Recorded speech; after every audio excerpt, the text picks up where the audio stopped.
Welcome everyone to Midwest Tree ID. On this channel, it is my mission to help you learn an abundance of trees that grow right here in the Midwest, and some key features on how to identify them. There's just one thing to clarify before we begin.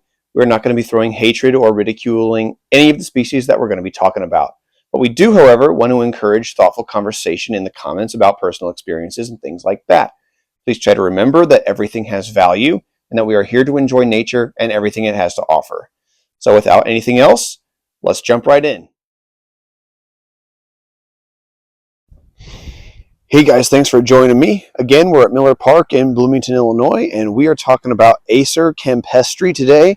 This is the hedge maple, not one of the most common maple species to find around, but it certainly is a unique, smaller, almost shrub-like sometimes maple. And much like all of our other maples, it's going to have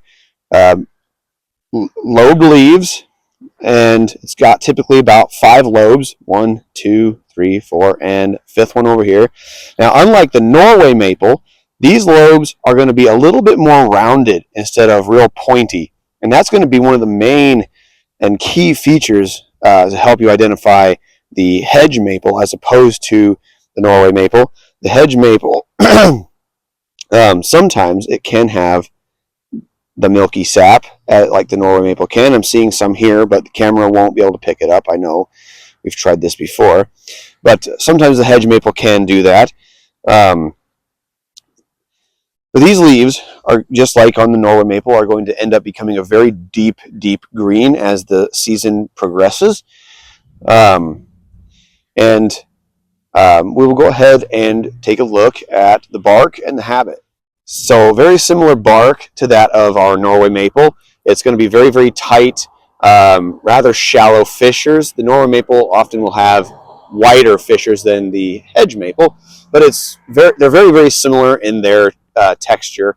And one of the key differences is a lot of times you'll see these tan spots that are a little bit more streaky and almost platy on the hedge maple, rather than seeing this kind of thing on the Norway maple. But the hedge maple and Norway maple bark can be very comparable. So this hedge maple here is probably one of the larger specimens that I've been able to find, and you can kind of see they typically are low and squatty. Branches start pretty low down on the trunk there, and they have a very rounded shape, not as much conical or vase shaped as some of our other maples. These are very rounded and stay pretty low. And that's one of the things that can make them so useful as a low-growing, almost shrub-like tree at times. The hedge maple is native to mainly Europe, and even parts of Africa, I believe. It has some native range. But no, it is not native to the United States, but it can certainly make a very nice, small hedge a lot of the time. That's how it's utilized frequently, or small specimen trees like the one behind me. And they can also be very dense, a nice place to sit on a nice hot summer day. And yeah, I think that's pretty well going to wrap it up for the hedge maple, guys. Thank you for joining me, and we will see you guys next time.